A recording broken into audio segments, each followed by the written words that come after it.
Welcome to the Whitetail Advantage Podcast with your host, Brett Bovin. Thank you for tuning in and enjoy the show.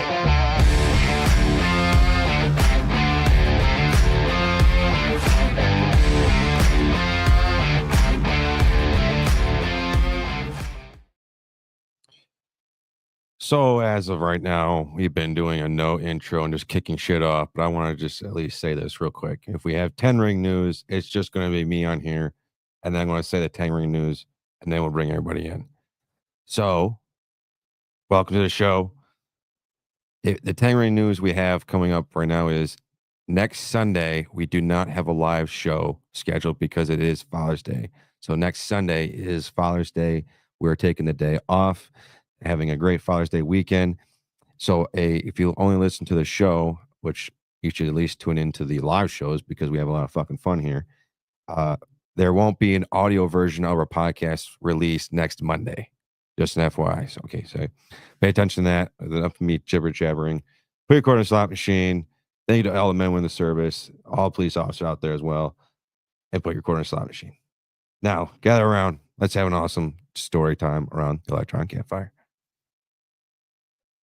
There's Johnny, there's Squatch, and there's our guests. One of them, Jagger, and the other one, John. Hey, rock and roll.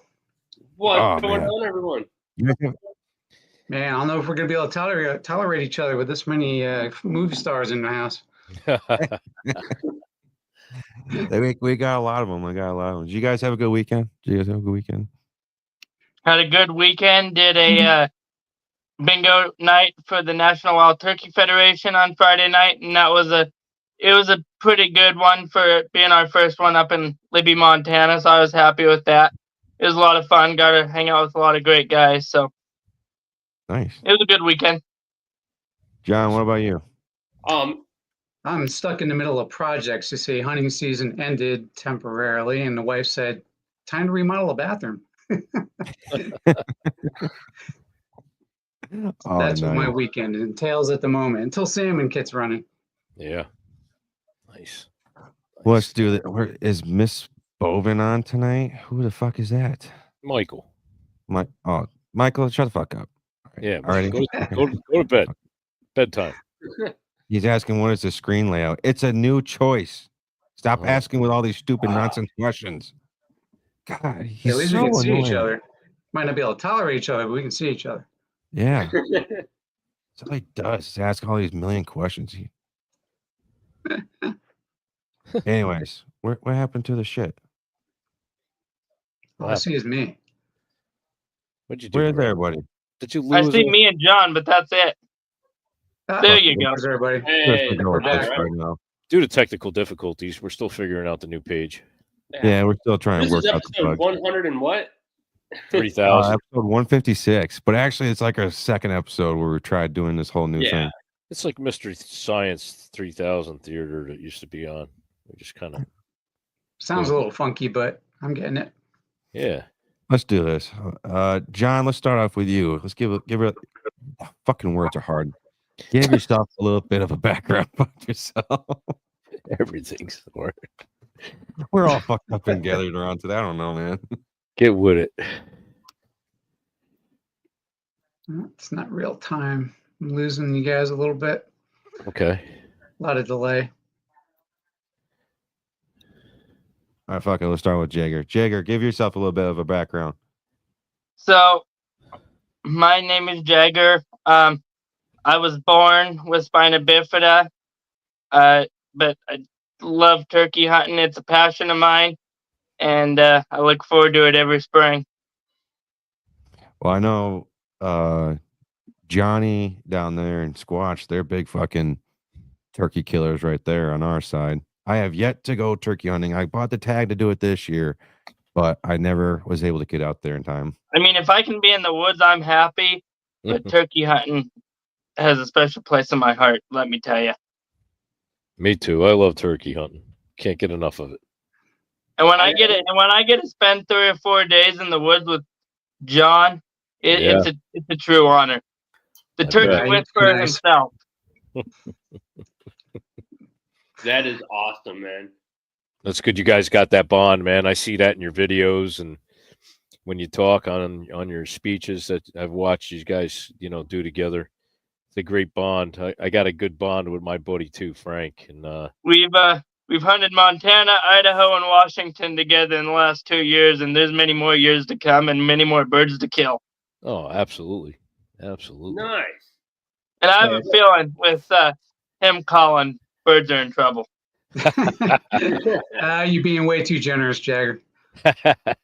Anybody that truly knows you, John, knows you're the turkey whisperer. Well, it's better than being known for some other things. John, Yeah. can you give yourself a little bit of a background? My background? Yeah. How far back you want to go? Jail? I mean, prison. We could go to military. Nah, just kidding. Retired the military 20 years ago out here. Grew up hunting since the age of 10 back in hardwoods of Connecticut, in the countryside of it. I couldn't go there now. It's a little too leaning the wrong direction. But other than that, it's been a lot of fun. Dad brought me up. He was World War II veteran, 10th Mountain Division. So I got a lot of woodsmanship from him. Mm-hmm. And, came out here and been hunting turkeys, do a lot of elk hunting, a lot of whitetail hunting, and whatever we can get in between with bears and whatever else. So it's always a fun thing. Raise my kids on it. And I'd specialize in turkey on video. People say, is that all you hunt? No, that's all I want to show you. Well, thank you for your service. What branch did you say you were in? 21 years in the Air Force. My grandpa was a mechanic in the Air Force. Your dad was out of 10th Mountain, you said, John? Yeah, 10th Mountain, World War II. Yep. I retired out of 10th Mountain. Did you really? I did, yep. Outstanding. Thank you for your service. Your dad was out of Colorado then, McHale, right? Yep. Yeah. He did a lot of years up there and he had quite a few years overseas with, a lot of fun stuff. I got tons of memorabilia hanging around in the office. Oh, that's awesome. You don't meet a lot of people from the 10th Mountain, that's for sure. No, especially that era. I mean, greatest generation our country's ever had. Oh, that's mini ski patrol right there. And those guys are crazy. Huge history buff when it comes to the 10th Mountain, especially during that era. So yeah, it's pretty awesome that you were a part of that too. That's cool. Yep. Yeah, I retired out of 1st Battalion 187. So wow, it was a fun time. Heck yeah! But we're not here for that. We're here to talk about birds, right? Rock and roll with the birds. Always. So who had a rough season this year? I did great. Not. My season was amazing this year. Yeah, I did good. How'd you guys do? We did good. We started early with a youth BHA Armed Forces Initiative youth camp, and it was down in I'd say central Idaho area, give or take, without giving everything away. And it was epic. I think we put down 13 birds in one day, which was nice. Psychotic. And they were all like brand new turkey hunters, brand new hunters, even for that matter. The first 4 hours of the morning were just too good. They got spoiled. Man, that is awesome. Yeah, and it was great though to see all these kids having so much fun and really getting a passion for it. So we'll see them back. That'll be a lot of fun. So I want to reach out to you two guys for a second and ask you a quick question.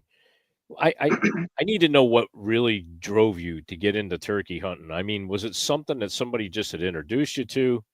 Was it something that, you just saw them walking around and you were like, hey, I got to try getting these guys now. I mean, Jagger especially, because, what he has to endure to go through the turkeys, if you guys haven't watched his videos, I don't know what would want to make you, bust your tail the way that you do getting out after those birds, and you don't give up.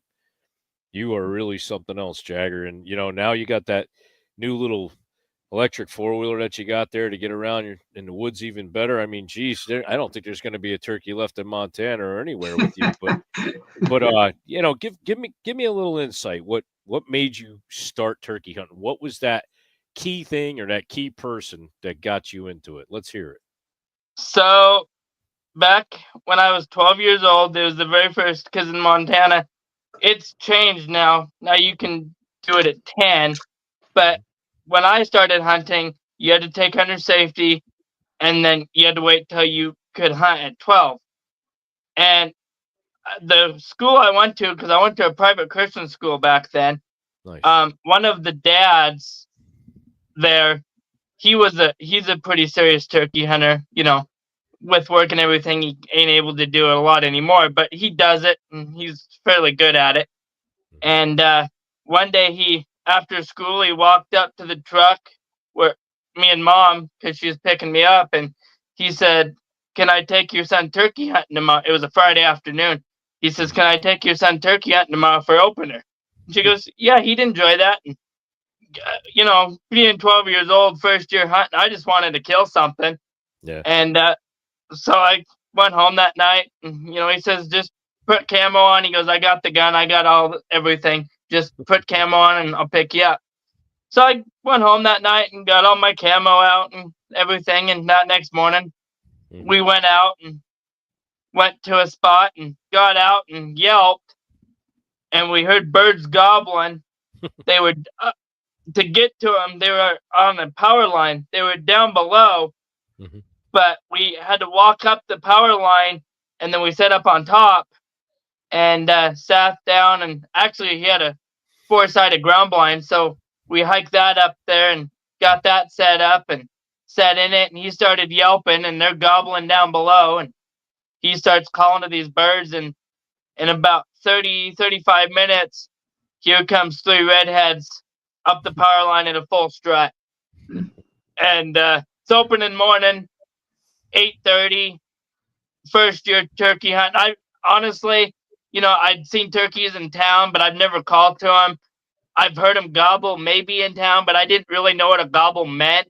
Mm-hmm. And I tell you what, to go out on opening morning at 12 years old and hear 3 full strutters hammering, I'm like, okay, this is going to happen. Watched him come up the power line, and he goes, "The one in the middle is the biggest, shoot it." So I let the first one walk by, shot the one in the middle, and he started flopping around. And so we got out, walked up there, and it was an 8-inch double bearded tom. Wow. Great. And I tell you what, after just hearing them gobble, seeing them all fanned out, their bright red and blue heads, and then killing a double bearded tom, that's where it all starts. Because, I just love being out there, and I just want to kill a bird. But at the end of the day, that thought in the back of my mind is there's some true giants out there, and it would be a dream of mine to kill another double beard or bigger. Mm-hmm. So that's why I stick after it in hopes of harvesting another giant. Beautiful. Beautiful. Ruined you for life. That's great. Yeah. So, right? John, That forever now. John, the same question goes for you, buddy. I know you've been at it a long time, and just like me, and let's hear your side. What made you just have that drive to get out on that turkey? I've always had a passion for hunting, but growing up as a kid back in that era, they really didn't have turkeys even to hunt back then. Mm-hmm. So, military came around, and I'd say give or take 30 years ago, and when I was still in the military, I met up with a good old boy from Kentucky. Mm-hmm. And he's like, "Man, you've never been turkey hunting? We got to get you out in the woods and let you give this a try, because if you like hunting, we're going to ruin your life with this." So I followed a good old guy from, back in the woods there, and he took me out. And sure enough, that morning, I didn't even really, honestly, I've been a deer hunter and elk hunter at the time. Yeah. Love archery, and just getting out there and hearing a turkey gobbling 3 o'clock and 4 o'clock in the morning in the tree. I was already hooked before anything even got any further. But that first morning, learning from him and seeing how the show went down, and within 2 hours shot my first turkey, and that was the end of my life right there. So from that point on, it was a passion and a never-ending learning of just grinding it out like we all have from the beginning on. That's awesome. Yeah, so blame it on Kentucky boys. Hey, that's all right, man. It got you doing something that you love to do. That's the best. Absolutely, yeah. As far as, we have a little YouTube channel. How all that started was once I got the passion for turkey. I had 2 young daughters just hitting the age of 10. And for me, that was always the age to learn to get out and hunt. So when I figured out turkey, I'm like, this is the best sport to start a youth on by far, because it's so engaging, as you guys all know. get kids out there and they're active, they're proactive, they're not just sitting. And it's a great introductory for youth or anyone to get into hunting for the first time. Yeah, that's why we've been pushing Brett so hard about it, because we were trying to get him out this year. He bought a license, so I'll give him that. He got there. He's halfway there. I just never got the time to get out there and do it. I think you'll be hooked, though, Brett, once you really have that excitement, like from that turkey just coming in, like, both of these guys said. I mean, deer hunting's awesome. Don't get me wrong. I mean, nothing takes the place of, bow hunting and just having that blast out there, getting a nice buck.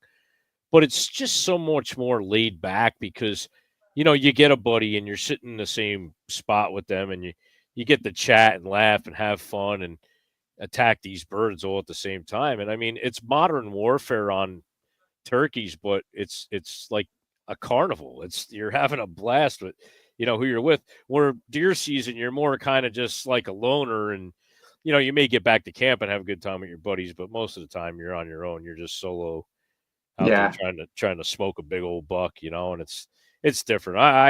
Turkey season is just freaking awesome, man. I hope you get to experience it soon. It's really cool. Definitely. Yeah. And it's different every part of the United States too. You guys chasing Easterns, you're on more of a low-key game, whereas us out here, we're in the mountains. And I mean, to us, it's a miniature elk hunt. And I wouldn't even say miniature because our average hunt's 12 to 15 miles.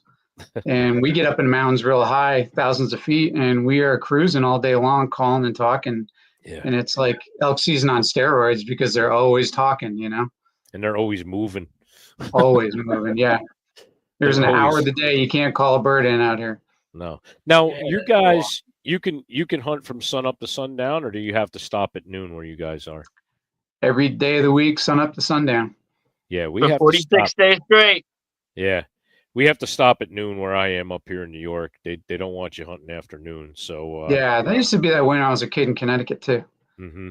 Yeah, I guess they do it to let the hens get back to the nests and kind of like stay put for a little bit, to take care of the eggs. I guess that's what they say. That's the reason. But we can go out and roost them. You can roost a bird. You just can't bring a weapon with you. So you can find out where they're sleeping. Right. Kind of squatch up on them like pretty quick in the early daylight, and get them on a fly down or whatever. But it's just fun finding them and walking. I mean, we run and gun up here too. We hunt mountains, we hunt farmland. We run and gun all over the place. So I know what it's like. Just not on that big of a perspective as you guys do. You're going a lot further on the miles, but still we put the time in. It's it ain't easy, man. Well, yeah. It's harder. Easterns are way harder. Yeah, you guys know, man. It's something. Yeah, I hear you guys talk about turkey hunting and how much of a blast it is. And don't get me wrong, I've always had kind of like friends that were kind of into it, but they weren't like dead set on it. Like it was just something fun they like to do here and there. And they just, when they really got into it and stuff. And I kind of like watched turkey hunting at afar. That kind of makes sense. Mm-hmm. But inside my own family, my dad, big whitetail hunter, my grandpa on both sides, they were huge fishermen. So I was fishing a lot and doing that growing up, and never had like anyone in Turkey that had to go out there and do it. And quote unquote, teach me the rope type of deal. And I don't know, like, yeah, I always kind of wanted to do it as I got older. And it's always looked like a lot of fun. Like, ooh, just to see them come in and fucking blow their fucking heads off and shit. Like a lot of fun. And to be able to do that with your buddy. And then when I watched a Squatch's video, I don't know what it was, but it kind of hit me different because I was like, man, to see like you said perfectly, you have a buddy and you can do it like together, like that type of setting. Mm-hmm. And it's an amazing feeling to do it, like help each other out and go off each other and stuff like that. Mm-hmm. Whereas whitetail hunting, you're out there doing it all by yourself in your own sense. Even if let's say you have a camera guy, the camera guy is just up there to fucking record you. So you're really out there by yourself. Yeah. Until you get back at camp. So I think that's one thing that makes turkey hunting that much fun. And you also got to look at this. Hunting whitetail deer, that's only from, I'm just going to use Michigan, for example, October through December. Mm-hmm. Turkey hunting is basically like 3 to 4 months. If I'm wrong, John, correct me, like 3 to 4 months roughly in the spring, summertime. So it's that nice, fun little gap hunting thing if you want to get involved with to help you get ready for hunting season, if that makes sense. Oh yeah, for sure. Definitely the camaraderie aspect is, the biggest part. I mean, you get out there with a group of people. Like I said, we did a youth camp, and we had 20 people out there in the woods, all in different directions, but a lot of them in large groups of 4 or 5, and you can't do that with most other hunts, for sure. Yeah. One thing I do want to add is, in 2016 I killed that double beard, but I didn't truly understand how it worked and how to truly do it until I started watching John's videos and then having the honor of hunting with him in 2023. That's great. Being able to hunt with you and watch you firsthand, I learned a lot. I've had a blast, and I can't wait to see what the future holds. Oh yeah, we have a good time getting out there, buddy. And I'm so glad to have met you. And that's one of the pros and cons of social media, right, everybody? Oh my God. I'm telling you, it's amazing how people can come together. We all frown upon the internet a lot for stupid crap that goes on it, but there's a lot of good that came out of it too. And just like you guys met, we all met through the internet and basically just following each other, and then it turned into now a podcast with everybody on and stuff too. And it's a really cool thing, and I can totally relate and totally appreciate how you guys get along, because Frank, my buddy Broadside Elm Bush Frank, he's a great hunter. The guy's awesome on whitetails and stuff like that. He's killed some birds in the past, but he puts me on this level, and I don't know why he does it. And I'm not trying to toot my own horn here, but it's the same way like Jagger says to you, John, when you call, he says the same thing to me. He's like, Squatch, when you call, he asked me to one day, he said, I got to ask you something. I said, go ahead, buddy. What's up? He goes, I noticed you blew into the diaphragm call, like just blew air into it, holding it in your hand. He goes, why'd you do that? I said, because saliva gets stuck in there and it kind of makes the damn diaphragm get sticky. I said, I'm just blowing it out so each reed is separated before I chuck it in and start calling a bird. He's like, man, I would have never thought to do that at all. He goes, this is why I love being with you. He goes, I learned all this crap, and you know what? I mean, it makes you feel pretty damn good when somebody confides in you, just like Jagger confides in you to learn. And, and I'm sure, John, you learned stuff from Jagger too. I mean, you're probably sitting there saying, well, geez, I probably would have tripped and fell over that damn tree limb that was on there, but he just jumped right over it and went like a jackrabbit. So we got to learn how he did all this stuff. Oh, yeah. The day you think you know it all is the day you stop, man. Yeah. There's always something to be learned from our friends and our compadres who are out there in the woods. Absolutely, man. Absolutely. Arrogance is the number one killer of all of us. So let's do that. You got a distance too. Like, you guys aren't close by each other. I mean, how far away do you travel to go hunt with Jagger? It's 3 hours up to where he lives, and then I try to find places in between, that are accommodating, and got him into Idaho this year, and they had a blast there. We were saturated. Absolutely epic. Montana's tough. There's definitely birds in Montana, but you could spend days upon days in areas that you're like, you would swear there's got to be a turkey here. There's got to be a turkey here, but no, there's no turkey here. Even though it's days perfect. and days, hundreds of miles, and nothing. Yeah. Montana's so big, you just don't realize it. When they're there, they're there. And when they're not, man, they surely are not. Mm-hmm. But Idaho was truly epic. Yeah. Yes. 3 birds in what? 2 hours? 2.5 hours? We try to tell people we're in Maine, not Idaho. That's our preferred statement.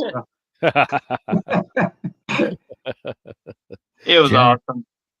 Jagger, I want to try to dive a little bit into your condition that you have, and you had the GoFundMe account going around for your what the fuck was it called again? I'm drawing a blank. The electric quad. Electric quad. There we go.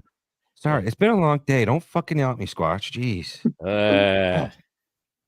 Let's just Utah Trikes. We'll give them a little punch. Utah Trikes did a lot of work. Absolutely. Yes, they did. Let's talk about your condition first, Jagger. Like, you care about sharing a little bit about it and what exactly it is? So I have spina bifida, and it's the spine. My spinal cord is defected with and the nerve endings are damaged, and so I don't have any feeling from the knee down. So you have no feeling from the knee down? Nope. When have you had this since birth? Did it come at a later date in your I was time? born like this, yes. Like this, yeah.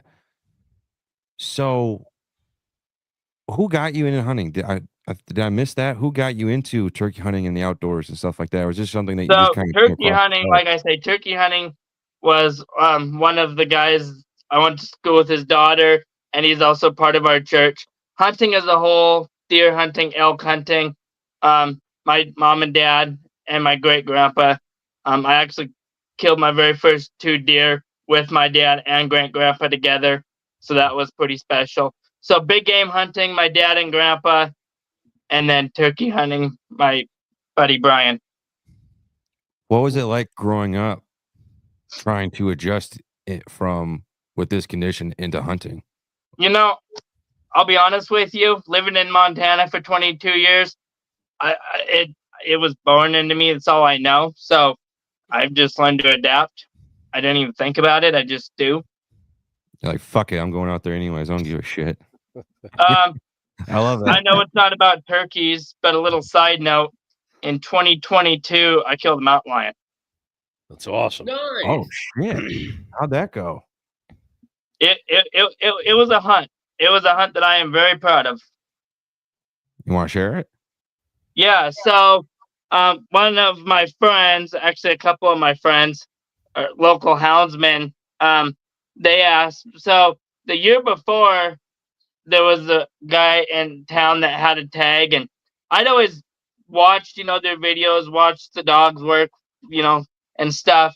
And I've always found it fascinating. And so I'd talk to these guys, and I said, hey, if it'd be possible, I'd like to, just jump in the truck one day and tag along and see what this is about. And they said, yeah, we'd be glad to take you. So in 2021, I actually got to go out, and one of the other local guys, he had a tag, and he actually killed a lion. And so, just getting to walk in there and see him be under the tree and see this cat in the tree, and then, him shoot it, it was pretty awesome. And I told these guys, I says, I would love to do this. And they said, buy a tag and we'll take you next year. So in 2022, opening day picked me up. We went out 5 o'clock in the morning, located a track, and let the dogs out. Dogs treed the cat about 300 yards down the bank. But by the time I got down there, it was a female, and she jumped the tree. And so they had to let the dogs off and tree it again. And it was quite a ways down there, but I just slid down there on my butt and got down there and killed my cat. Like I say, it was a wet, cold day, a lot of work. But I tell you what, watching a cat above you and watch him fall out of the tree, it was well worth it. Man, that would be cool to do. That's like one of my dream hunts right there. Yeah. A lot of fun. And you keep in mind that, we're out there sometimes in chest deep snow, and we're whining and complaining, trying to get through it. And here's Jagger literally dragging himself through the woods. Think about that. This ain't no small snow up there in Montana mountains. No. Nope.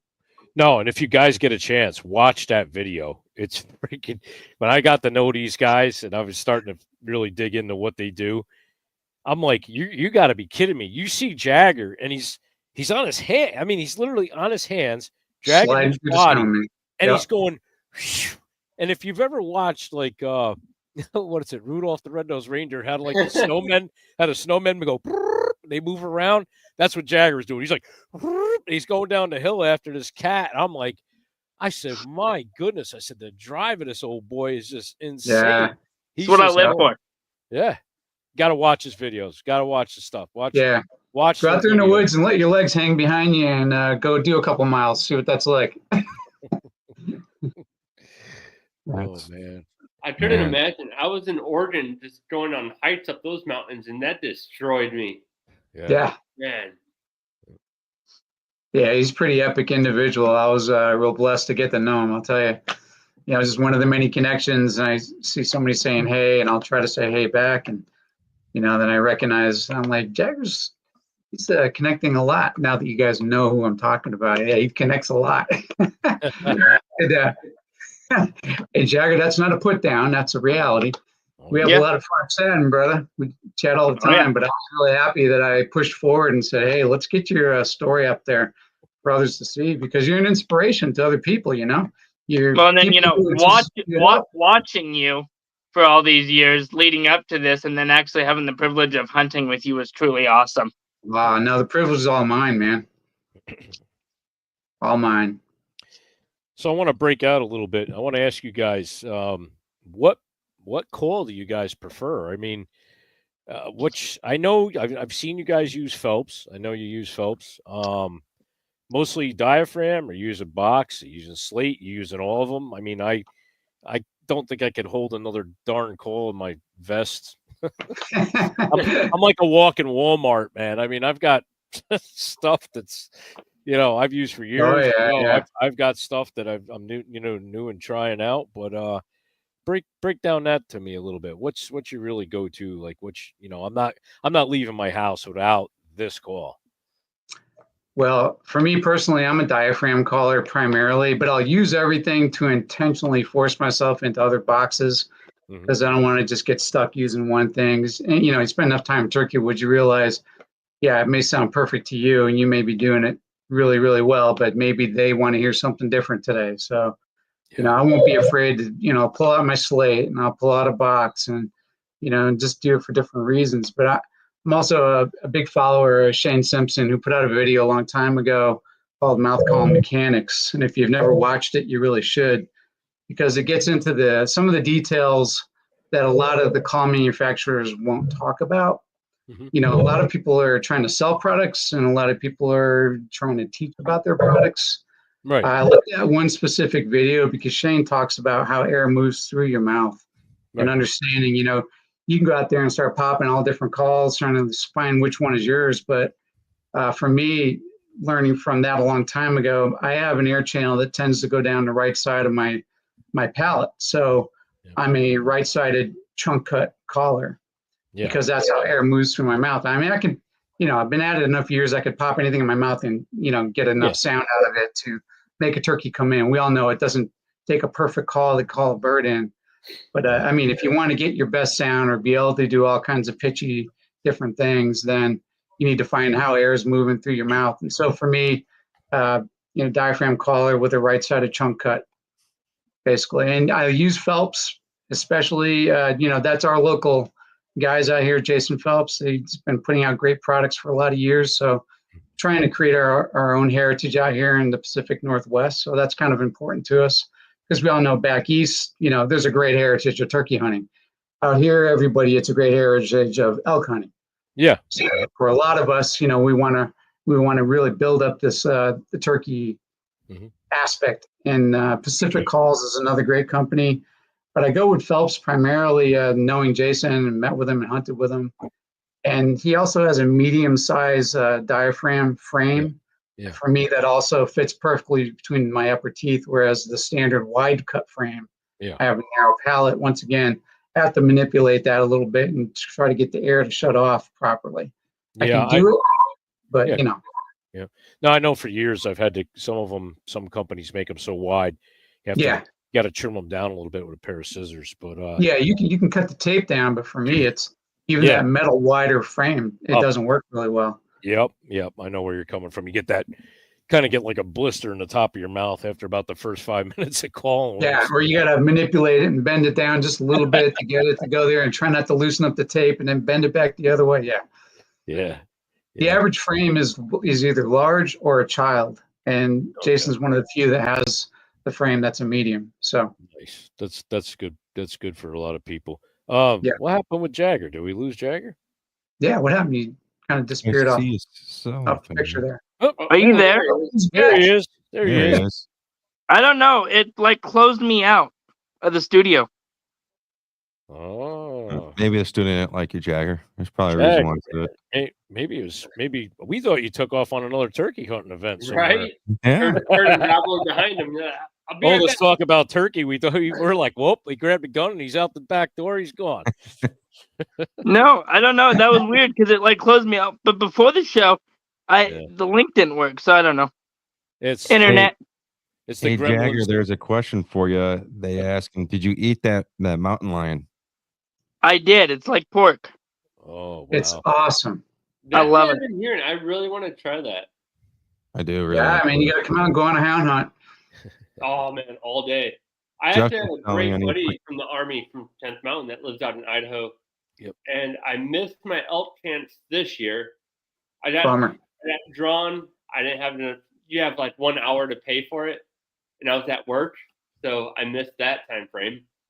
But yeah, I'm definitely planning on coming out to Idaho then real soon to hunt. Cool. Yeah.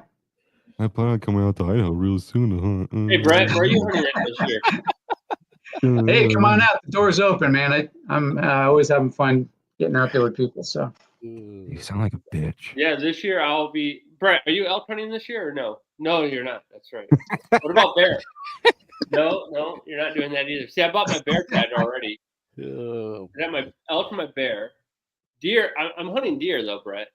I got the biggest turkey of my life this year.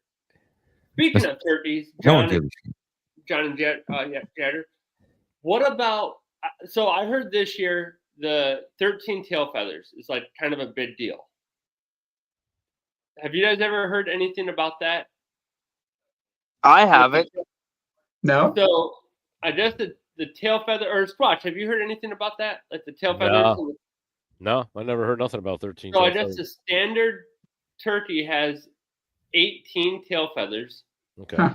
Then after 4 years old, they lose them. Huh. They did like the older turkeys will have about 13 tail feathers. Okay. Huh. So I shot my turkey this year, and we ran up to it, and the guy I was hunting with, first thing he does is count the tail feathers. He's like, "You got 13," and he's freaking out. I was like, "Cool." Like, did I lose some? But no, apparently that's a thing now. And I looked into it more, and yeah, a lot of people are like, "Oh yeah, the 13." Then the spurs, I got hooks, so I could hang it up on a limb, and that was cool. I've never had that before. And I'm looking, I'm like, "Oh, they're 2 inches. They're 2 inches." Man, I got 1 7/8. That was it. I was like, so close. Like, measure it again. Mm-hmm. But nope. That's awesome. Just like your dick, 2 inches. Hey, 1 7/8. 1 7/8. And like she says, so close, but You you make the best of what you got. Hey, yeah. What about you, Brett? Where's your bird falling at? Shit, I got some stuff right here, but I can't make it work. I sound like an retard when I fucking do it. Oh, God. We're gonna have to do some recordings for you and just put them out on a speaker for you so you can get something to come in. No kidding, because yeah, when I do it, I'm like, See, I can't do a diaphragm crawl. I'll pop it in. Going in too far. Yeah. that's That's the noise what she you said make anyway. with a dick in your mouth. John, if it makes you feel any better, I can get him to sound, but it don't sound very good. Oh, I can't even get it to sound. So It's just practice. Practice. I can call him on a he's slate, practicing on a box, anything else, but nope, diaphragm, I can't. So I picked up, because, elk, I'm hunting elk this year, and bugling. I'm like, oh man, I've got a bugle. So I ended up buying a Slayer Tall's elk bugle, the Enchantress, and it's a diaphragm call, but it's a push button blow, and oh my god, that thing is so awesome. Yeah, those are easy to use. Oh, super easy. I practice with it on my way to work every day. Got this giant wiffle ball bat sticking out my window in my truck. But don't try to be the perfect elk. You want to sound like a young bull, not an old one. See, I've never hunted elk, so I've been told you want to be the biggest one out there to get the big ones, the big bulls in, or you want to be a young bull who doesn't know what he's doing and try to get someone to come in and fight. And I'm like, well, I'm going to sound like a retarded bull. That's what I'm going to sound like. You're gonna be like a Red Bull. That's about it. You're gonna That's be right. Yeah. bouncing around like crazy. Oh man, I can't wait. Like Yeah. whether I see one or not, it's just gonna be an experience, and it's gonna be awesome. Get the Elk Nut app. Yeah, I'm gonna need to. Nah, he's the bomb, man. Yeah, Everybody else makes good videos, but he teaches well. that's cool. He doesn't lie.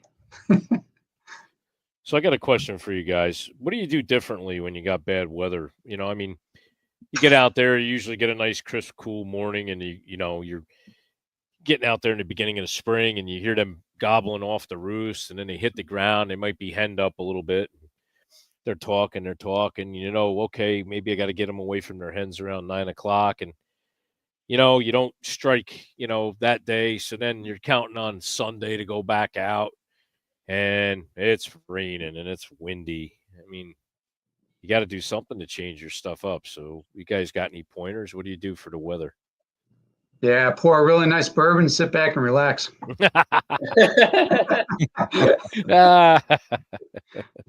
That's what I do. I don't blame you. Nice. I'll be honest. Yep. Even if it's raining, I still go out there just because I like being out there. But Yeah, not too much success on the rainy days unless you're out in a field. They usually I was they gonna try to say get to the field. here on rainy days in fields, they're out there all day. Yeah, they love the fields, man. Yep. Yeah, they'll get on the edge of the field, lift their wings up, and try to dry out when they can. But for us, I mean, there's not a lot of fields in the first place. I mean, we're mostly up in the woods and up in the pines. And yeah, they'll play, but man, they're about as excited about it as you are. They look depressed, they act depressed, and they pretty much call depressed as well. So, I mean, since we have a month and a half to go out and chase these birds, it's, if you have a pressure change out here, it shuts down for 3 days. You can have good pressure or bad pressure, but it has to be consistent pressure. Mm-hmm. If it's consistent high or consistent low, it's going to be great. But if you have a flip, you might as well go watch a movie or, like I said, pour a nice bourbon. I saw something to hit on that too. Was if it was 29 on the barometric pressure, that the birds will gobble more than a lower barometric pressure. And I know it affects fishing. When I'm out there, the bite gets a little less when there's a higher barometric pressure, because I feel it's like giving them a headache. Like they don't want to try to pursue the bait, whatever they're chasing. So I've noticed it definitely with fish. I don't know if there's any truth of it with the turkeys, but I did look at my app a couple times on the phone, looking at the barometric pressure, and I'm like, yeah, they're not talking that much today. I need an excuse. Yeah. Why do I suck today now? Yeah, it's the barometric pressure, guys. Don't you? Yeah, it's got to be the pressure. Yeah. That's what it is. Now, and I can only speak to our birds and what's going on out here. I'm not going to get into. There's a huge difference between if I was going eastern hunting and I'm doing what I'm doing out here. Sure. But if I'm talking to the people out here, it really is very, very in your face and obvious. If you have, whether it's low or high, it has to be a consistent for a couple of days. Yeah, you can always find that one bird if you want to kill yourself walking through the mush, but it's not likely. And I've watched it shut down right in front of me with birds that were gobbling and coming in. Mm-hmm. I mean, literally watching with binos. I'm like, well, these birds are hot. They're going to be here in 15 minutes because we'll call them from one mountain range to the next. Yeah. They'll just keep coming. Our birds will walk a country mile to die. But I've watched the pressure flip right in the middle of all of this and hit you in the back of the head with a cold brush, and you're like, oh, God, no. And you can watch those birds just stop dead in their tracks, shut down, turn around, and just start eating. It's like, wow, the heck? It's man, it shuts off, and there's nothing you can do about it. Yeah. I've experienced that too this year. We had them, rare and hot right off the beginning, and then mid morning it was like, where the hell did they go? And then about 10:30, 11 o'clock, they're back. They're gobbling on their own. I mean. When I killed my bird this year, I had made a series of some loud calls, and then we just shut up. I was like, you know what? We're in a good spot. We don't have to move. We had our decoys out, and that Tom, thank God Frank stood up to stretch, because he's like, Squatch, it's coming to your window. It's your side. Shoot him. And I'm like, it's your bird, Frank. He's like, no, I can't shoot. You shoot him. So I shoot. Roll the bird over, we got 3 cameras in there. I'm like, was your camera on? He's like, no. I'm like, oh no. So I reach over, I hit mine on, I got the bird just kind of making its last flop. And I'm all happy and he's happy. And I look at him and he goes, I'll never forget, because he goes, you were happy, and all of a sudden you realize what you did. And he's like, that look, you were just like, uh-oh, I just shot a bird off a Frank, you know? And he was happier than all get out, man. He was just, you know, I'm blessed. I'm really blessed to have somebody that cares that much. You know, sometimes people get jealous, and it's not, there's no place for that. You know, we're just as happy if somebody in our group. Oh yeah. You know, we're just ecstatic, you know, and you do generally see it in the video how much that, you know, we're jumping up and down for joy, and that he's happy for me. And, you know, like I said, I was a little depressed at first. I felt really bad, but, you know, in the same respect, I didn't want to ruin it either, and just, you know, be happy for each other. And it was really good, man. Heck yeah. It's always more fun seeing other people's success, honestly. Yep. Gotta love it. I was speaking of turkeys though, like my weird superstition is, I say all the time, and if I don't see a turkey feather on opening day walking to or from my stand on opening day, then I just think to myself, this season's going to suck balls already. I didn't catch it or something, or maybe I'll find one later on the road and I'm like, all right, there's a little bit of glimmer left in my hunting season. But if I just don't find one at all, I just instantly think, yep, I suck. I'm not going to do anything this year. It's going to be the worst season of my life. Everything bad's going to happen.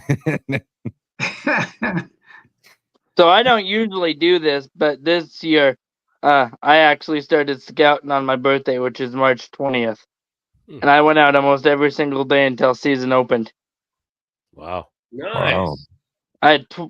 Which, as John will tell you, for around here, it's pretty rare to find, you know, it's doable, but it's definitely, you're working to find birds. And before opener this year, I had 12 gobblers found.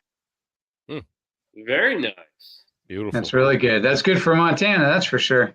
Yeah. Like I say, it was, you know, it was every day, but I definitely put in the time and the effort, and it was a lot of fun. Yeah. I'll say this though, I had a buddy during turkey season. He caught a triple beard, and if I remember right, it was 10-8-6. Did you just say he caught one? Yeah. Like he killed one. Yeah, he caught one with his bare hands, motherfucker. This He is ran years up ago. there So and you're did like hunting a a spider couple monkey years. thing, and He just- ran it down and caught it with a net. That's exactly. right. You know those commercials where, or like those videos on the internet where the husband is like watching the cheetah chase something, and the wife goes, "If that cheetah doesn't catch that, I'll give you some poontang tonight." And then they come out there, and then he chased down the cheetah. Yeah, that's my buddy. He did that with a turkey, and he said, "Fuck it." Rah. Now, have you ever seen those Nailed videos? it. Like I've seen it done in Florida, of course, Florida, where they use like the hand decoy and they walk right up to a tom and they'll grab it. Like that shit is just crazy. Yeah. Crazy. It's completely illegal to do here in Michigan, but Yeah. I thought, I was like, oh, dude, I really want to try that one day. You know what though, man? With these guys out here, some of them, you probably end up getting shot. They probably think you're a big old turkey coming through the woods. Oh, dude. You'd be like, oh man, and it'd be on video, and all of a sudden you just see the shot coming at you at like the last second, and then the camera just fades out. And no more Johnny. Yep. Yeah. Sorry, John's not going to make it on the Tuesday or Sunday episodes now. Yeah, we're gonna be really bummed about that. Yeah, real bummed. Yeah, we might throw a party and just to keep our spirits alive. That's right. Yeah. About to get Dave back on the show. God, I wish you have him over you. Fuck. At least he brings some entertainment and some good looks to the show. This is true. Yeah. So what do you Justin, guys? Michael's been asking this question. Oh, go ahead. Jump to Michael. Oh, I'm sorry. I didn't mean to. My bad. Go ahead. Dude, go. No. You go. Well, was fuck just it. another- I'm I'm going not to going to be the dick. All I'm right. not going to be the dick. All right. So I was just going to ask these guys, what's the biggest mistake that you think new turkey hunters make when they get out there? Calling too much. Yeah, I'll agree. What with do you think, John? I don't know. Everybody says I call too much, but so far so good. No, I don't know. Not calling enough. I mean, the classic is lack of patience, and just not learning enough woodsmanship of the area that you're going to be hunting in overall, not knowing what's out there and what's going on. But, we've all read the different things. Everybody always wants to say lack of patience, probably more than anything else, depending on where you are. Mm-hmm. Yeah, I agree. That patience is definitely a big key role with that. And like I said, where we were sitting out in the field, I was like, hey, don't worry about it. We got everything going for us. We're like in the middle of the movement here. We just got to hang tight and it'll happen. And the second time we went out after that, same thing again. They were talking a little bit. They got quiet and they came back again. And he's like, I used to like run and gun a lot more. I said, yeah, well, I'm old. I don't like to move around too much. But I've learned just to be patient. A lot of the times those birds will just, meander their way back through and, you'll get a crack at them. Sometimes they just got to get away from the hens. And just like rabbit hunting, a lot of the times they'll just make a big circle and come right back through around on you, and you get you get a good chance of really smoking another one. So that's cool about that. Like I said, every place is different, but it's just awesome when you get it when it all comes together, just like any hunt. It's key, man. And when you get to experience it with somebody, it's even better. Yep, that's the key. Even that Montana turkey hunt with John was that was an adventure in 23. Yeah, it sure was. If only we had a slug when that bear came through. Oh, he'd have been dead. He was a stud, man. Golly, he's any closer, we could have stabbed him with a knife.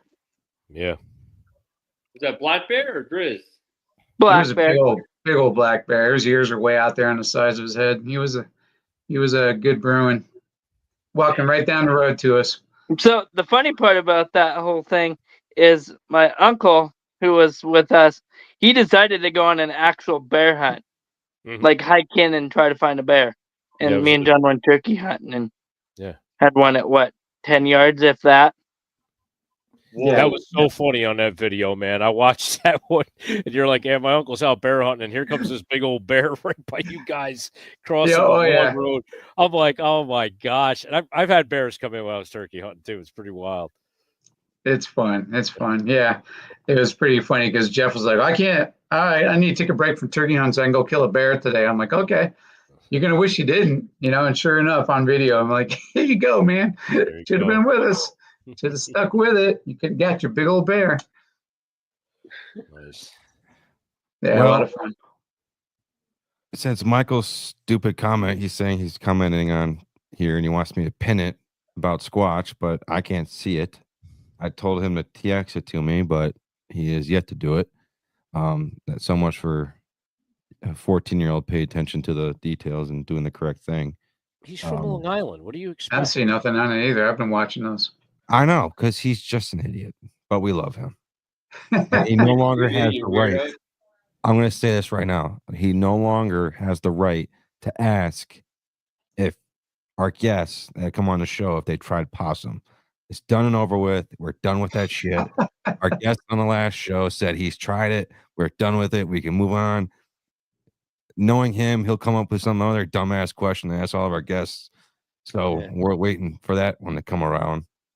And so, anyway, I got some fried chicken and some watermelon to eat, and I got some Kool-Aid I want to drink it down with here. So I'm going to start wrapping up here in a second. Well, I want to ask this though, a couple rapid fire questions for you both. Let me find my questions. Here we go. First question is, we'll shoot it to John, and then we'll go John Jagger. Bring it. Besides hunting, do you have any other hobbies or interests? Ooh, fishing's a big one, of course. That's one of my biggest hobbies as well. Nice. Jagger, what about you, man? Hunting, fishing. I don't do it so much anymore, but for a 4 or 5 year run, I was pretty heavy into wolf trapping because wolves are a big issue in Montana. So I got pretty serious about wolf trapping and just anything in the outdoors, shooting, whatever. What's your biggest wolf you've ever trapped? I've personally never actually trapped one. Okay. Dude, that's pretty badass. I'm not gonna lie. That's just awesome. Like wolf trapping sounds like something I really want to try one day. They're smart. It's hard. I will be honest. It's a lot of work and it's time commitment. You're out there every day. Oh, absolutely. That's Yeah, awesome. But it's a lot of fun. smart. They're super smart. They are. Johnny, Yeah. I'm talking to our Johnny. Yeah. This is the rapid fire segment, not the long Dude, hour how many segment. wolf traps have we had out there? Hard motherfucker. I don't Oh, look, care. what How happened to many the wolf rapid traps have fire, we had man? out there? It's the slowest machine gun I've ever seen. That's called hang. That's a hang fire segment. That's That's what hang that fire. Right. Yeah, Yeah. yeah. fire. Sit there hanging out of those 81s, just shaking your arms. You want to ask him what his mother's maiden name was, where she was born? I mean, we could get really detailed here. You know? Yeah, we can really get into this shit. Yeah, I mean, geez, his grandfather come over on the Mayflower. What was his name? I mean, we could go back real Favorite deep. cigar, favorite Yeah. bourbon. Yeah. We can keep going. Yeah. We could just rock this right out. Yeah, Fat let's do Bottom it. Betty's. John, what Sir. animal is on your bucket list to hunt? Say it again. What animal is on your bucket list to hunt? Ooh, what animals on my bucket list? I would say successful archery with a mountain lion. Ooh, Nice. yeah. That's Jagger? a bucket list for me. What is animals on your bucket list to hunt? An Eastern, a Rio, and an Osceola. Before I die, I will complete the Grand Slam. It ain't a matter of if, it's a matter of when. Nice. Fucking Amen. love the attitude. Love that. Now, oh my God. Okay. Fucking Michael, I swear to God, we're not going to entertain this, but I'm going to just say this. He asked, Jagger, have you ever tried walrus? Oh, No. No, I'm not going down this fucking rabbit hole because no one's ever going to come on the show and say they tried walrus. Walrus. Hey, Brett. Yeah. For that question, we can go up to Legends, and they have. Oh, there we go. We can We'll just get that fucking done end it. with right now. We'll end it Tuesday. Yeah. We'll just go up there and say, hey, did you guys try walrus? Yeah. All right, perfect. Let's shut that fucking question Yep. down right away. Ah, Can't remember her name, but yeah, once. Not just kidding. A few times. come up with a different animal, Michael. Jesus. Fuck. A fucking walrus. You seriously? Jagger, what animal you want to try eating? Motherfucker, that we walked right into that question. What was the question? What animal do you want to try eating? I mean, anything, I don't know. Moose, I don't think I've ever tried moose, Really? All right. actually. John, what about you? Alligator. Actually, that would be a close one too. Have we had anyone on the show say crocodile? No. I don't think we have. No. Man, that's the first one. Yeah, I don't think so. Michael has to leave. He says, I have to leave. Bye-bye. Thank God. Finally. Don't hurry back. He's going to eat dessert. Try that possum. Yeah, that possum and walrus. Nothing like a possum pie, baby. Love you, Michael. Have a good night, man. Let's go back here to John. What has been your favorite state you've hunted? Ooh, favorite state that I've hunted. It still goes back to Idaho, and I've hunted a lot of different states, but man, I just love getting up in those high mountains of Idaho. Love it. It's rugged, it's harsh, it's difficult, and it's always a challenge. Jagger, what about you? You been out of the state yet to hunt? I don't want to copy John, but Idaho. I have never seen so many birds in my entire life as I seen the 2 days in Idaho. All right, so Yeah, y'all you gotta check go- it. I forget. We You hardly saw any birds in Idaho. That's Yeah, what you meant to say. Idaho That was sucked, man. Maine. You were in Maine. You were in Maine. Yeah. Idaho was the worst. You would never go Idaho's back not. there. There's not that many birds in Idaho. Come on. Dude, come I'm out. We'll not- set you up in Brett's spot. We'll see birds. Yeah. Jagger, All of a sudden, next year it's a road trip to Idaho from the Whitetail Advantage guys. They're gonna be like, "What the hell?" It'll spoil you rotten. Jagger, what is the top state you want to try to hunt? I would love to go to Florida and shoot an Osceola. Wow. Okay. John, what about you? I had to hear it again. It was kind of broken up. What is the top state you want to try to hunt? Hawaii. Hawaii? Oh, yeah, Hawaii. They don't Yeah. have turkeys there, though, John. Yeah, they got turkeys there. Oh, do they? Oh, yeah. John, Then maybe we'll make a trip to Hawaii. But if you ask what's my top country, it'd be New Zealand. Oh, Ooh. Yep. that's cool. Ooh. New Zealand I like archery doesn't get much better. Man, That'd be No, neat. I've seen videos and that looks badass. That's cool. I got family there now, so it could happen. Oh, wow. Wow. All right. If you could pick anybody, family or non-family member, to go on a hunting trip or share a campfire with one time, who would that be? Oh, wow. Yeah, wow. Ted Nugent. Ted Nugent? That Oh, was yeah. my answer, too. Yeah. Jagger, what about you, buddy? I honestly don't know if I have an answer. You can say Brett. It's all right. Hmm? You can say Brett Boven. Just That's say, all right. fuck you, Brett.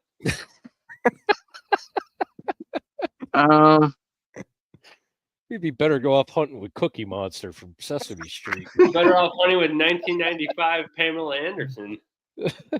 I'll put yeah. it this way. Any of you guys. Oh, thank you're you. so. Oh, I'm already off the list, so We've hunted together, John. Yeah, I know. John who? Who's John? I don't count anymore. Well, you said earlier you'd like to get an Eastern, so I just want to extend the invitation. You get a hold of me. I'll do my damn best to get you on an Eastern out here. I don't know how you get out here, if you can get out here, but I'd be willing to take you anywhere I can go, anytime. We could start another GoFundMe. Yeah. yeah. Same with Michigan, man. I got some amazing spots. I got some awesome places and connections. We'll make it happen for sure. What's And the if mileage? you really want to get somewhere, if you really want to get a turkey killed in Michigan, come to me and I'll just set you up perfectly. I'll set you up with Johnny. There you go. I'd love to shoot one in the Adirondacks. It's been a long time since I hiked up there. Well, that's only a couple hours from me. That's not too bad. We can get you Yeah. out there. Hey, I can get you. Well, if you're retired, so am I. We can get down to Fort Drum. I know right where they are there. Yeah, I just retired 3 months ago, so I'm ready to go. Perfect. Let's go hit Drum up sometime. We'll hunt. There's definitely going to be some states hit and some birds killed this year. Oh, yeah. Sounds like it. for sure. Time to start calling in all those numbers. Yeah. Yeah. Yeah. It's Last going to be question here. John, should we talk about how many birds you had this year? No. That's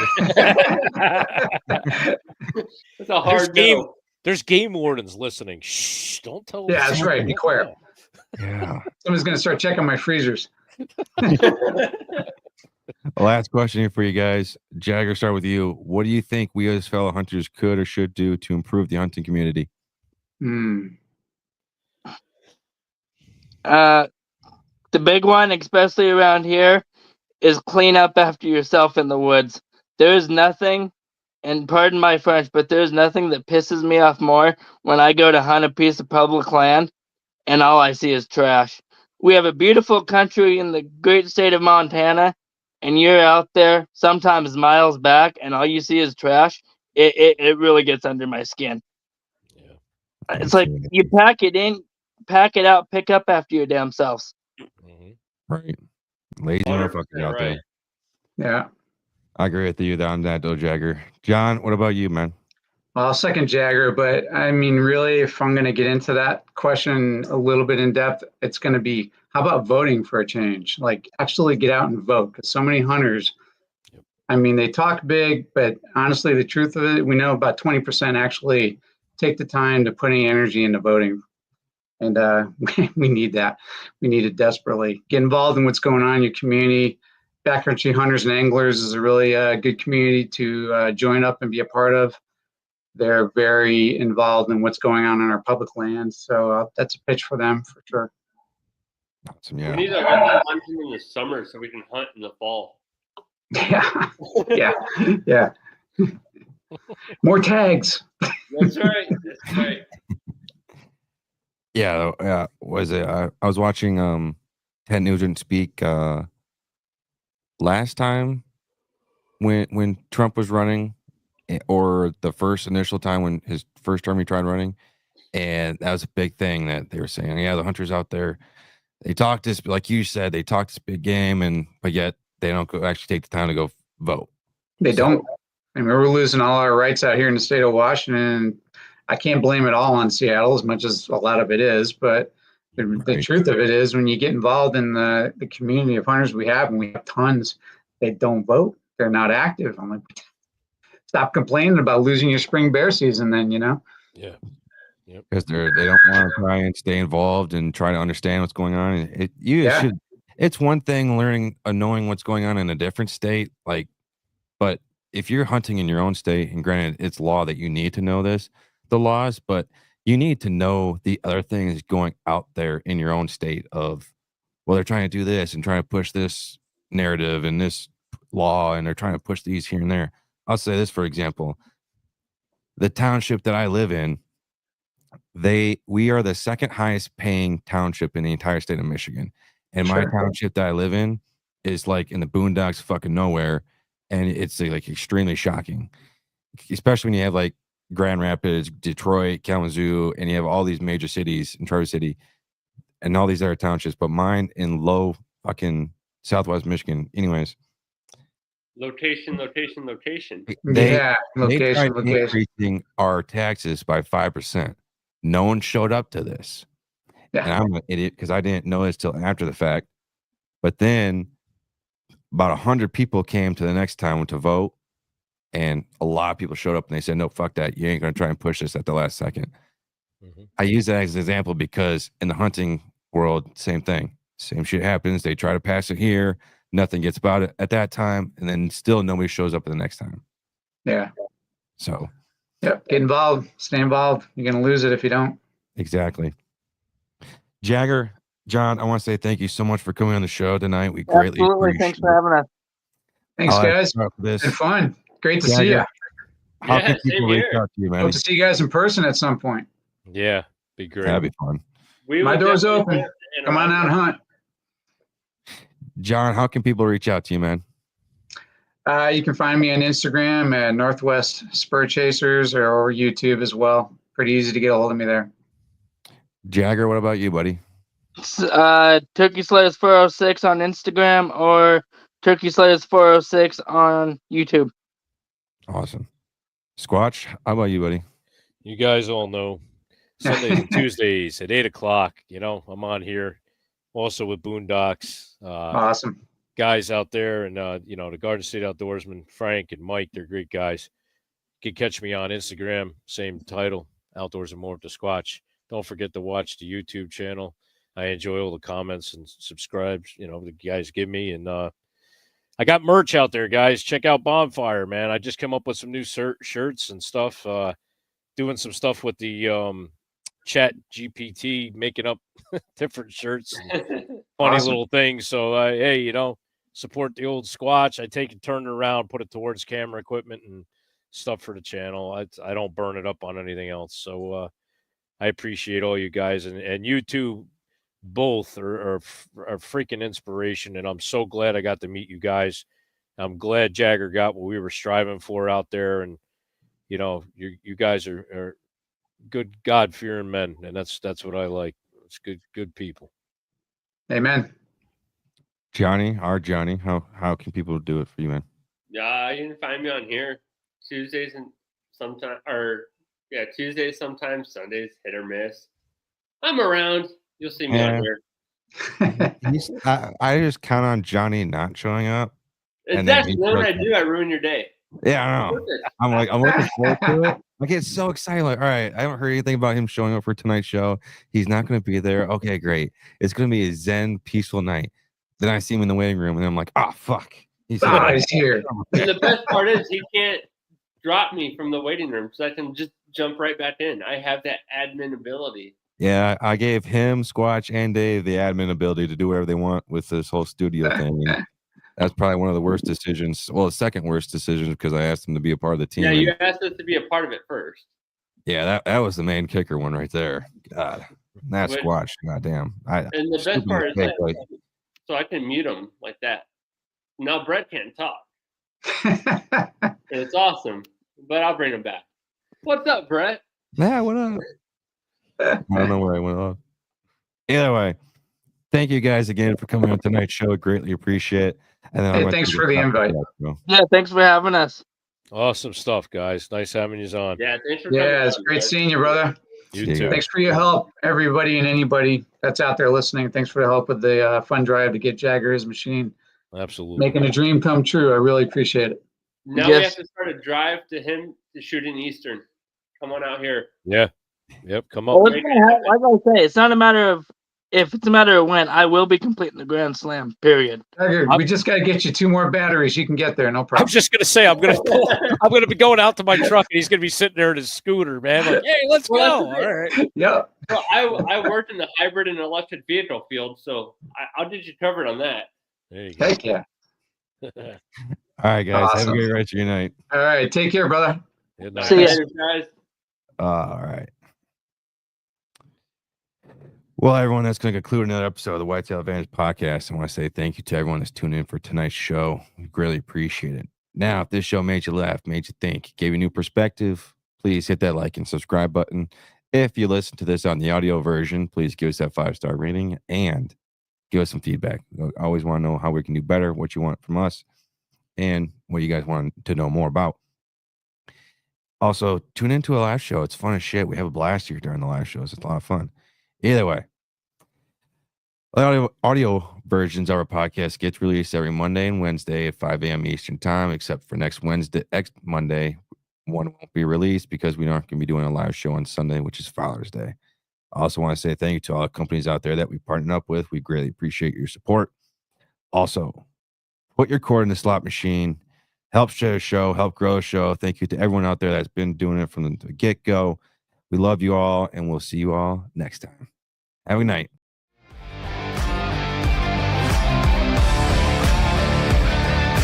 Thank you for tuning in to another episode of the Whitetail Advantage Podcast. We hope you enjoyed the show, and we will see you next time.